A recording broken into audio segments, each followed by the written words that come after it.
Tanto la vida como la carrera de Rafael tienen bastante en común con las de Miguel Ángel y Leonardo.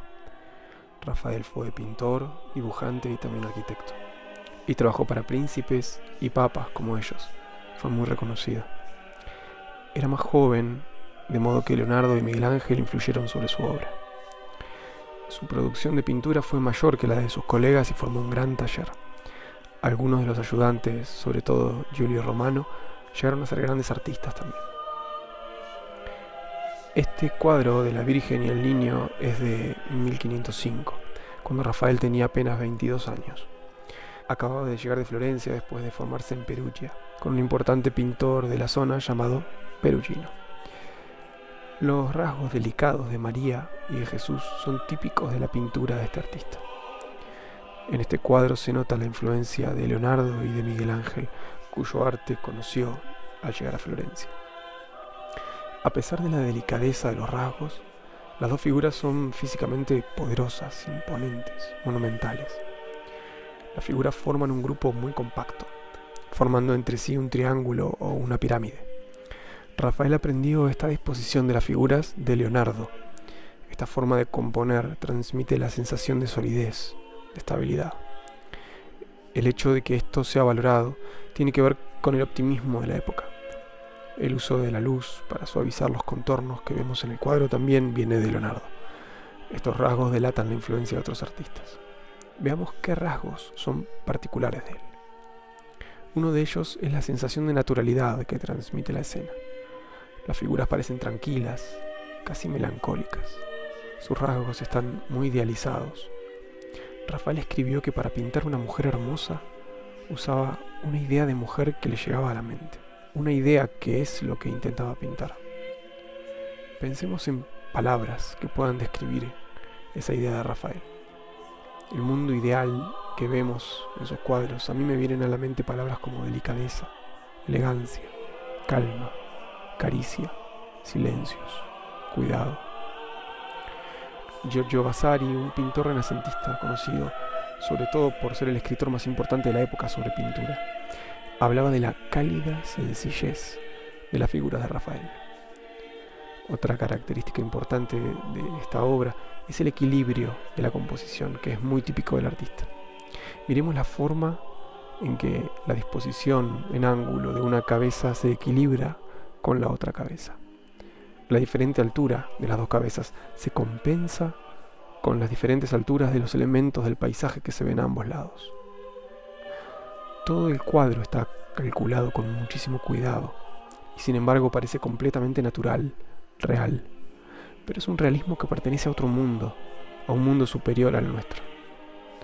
Unos 3 años después de llegar a Florencia en 1508, Rafael fue llamado a Roma por el Papa Julio II, el mismo Papa para quien trabajó también Miguel Ángel. En Roma pasó los 12 últimos años de su vida. Recibió los puestos más elevados que había para un artista, entre ellos el de arquitecto de la Basílica de San Pedro y el de inspector de antigüedades de la ciudad, con el objetivo de estudiar y de hacer un mapa de los restos de la antigua Roma. Recién llegado, recibió el encargo de pintar unos murales en la sección del Palacio de Vaticano, que el Papa usaba como biblioteca privada. Esta es una de las escenas que pintó. Se conoce con el término italiano de la disputa, que quiere decir pelea o discusión. Las figuras son apenas más chiquitas que el tamaño natural. Enfrente de este cuadro hay otro parecido y el techo también está pintado. Lo que vemos en la escena son grupos de figuras que contemplan y debaten sobre el misterio de la Eucaristía.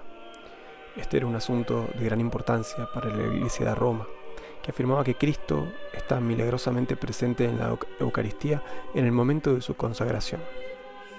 Esta creencia deriva de las palabras pronunciadas por Cristo durante la última cena, cuando tomó el pan y dijo: "Este es mi cuerpo". Sobre un altar vemos la Eucaristía dentro de una custodia. A ambos lados del altar, grupos de personas discuten. Las indumentarias, la ropa de algunos de ellos, indican que son autoridades de la iglesia. Arriba del altar y de la custodia está la Trinidad. Vemos a la paloma del Espíritu Santo, a Jesucristo, y en la parte alta a Dios Padre. Junto a Cristo están la Virgen y San Juan Bautista. A los lados, sentado sobre lo que parece un banco de nubes, vemos a figuras del Antiguo y del Nuevo Testamento. Un crítico escribió que uno de los rasgos más característicos del arte de Rafael es la lucidez geométrica de sus composiciones. Acá lo podemos ver. Observemos que hay un eje vertical muy claro en el centro del cuadro. Este eje está marcado por los círculos dorados que disminuyen de tamaño, desde el que hay detrás de Dios Padre en la parte alta de la escena hasta la hostia que está en la custodia, pasando por los círculos que hay detrás de Jesús y de la paloma del Espíritu Santo.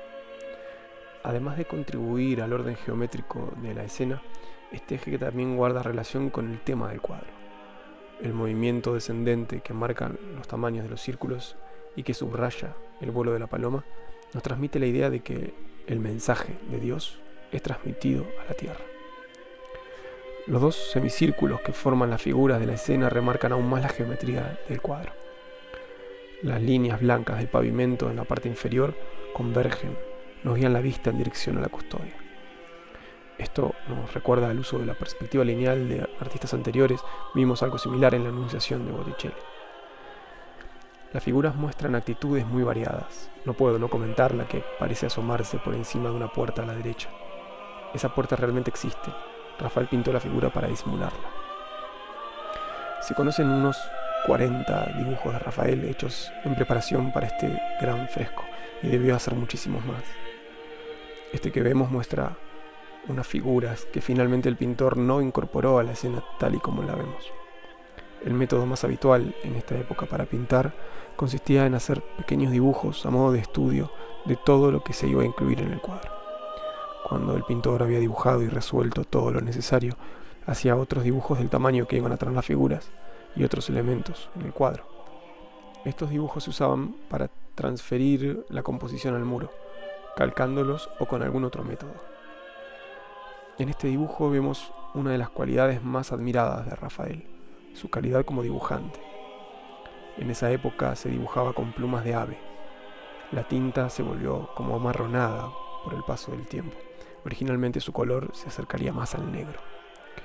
Observemos que bajo la ropa del hombre que está en primer plano se ve su anatomía. Esto es porque Rafael y sus contemporáneos pensaban que para pintar bien un cuerpo vestido, antes había que dibujarlo desnudo. Solo así se podía saber y calcular cómo caería la ropa. Muy pocos artistas en toda la historia del arte han hecho dibujos de esta calidad.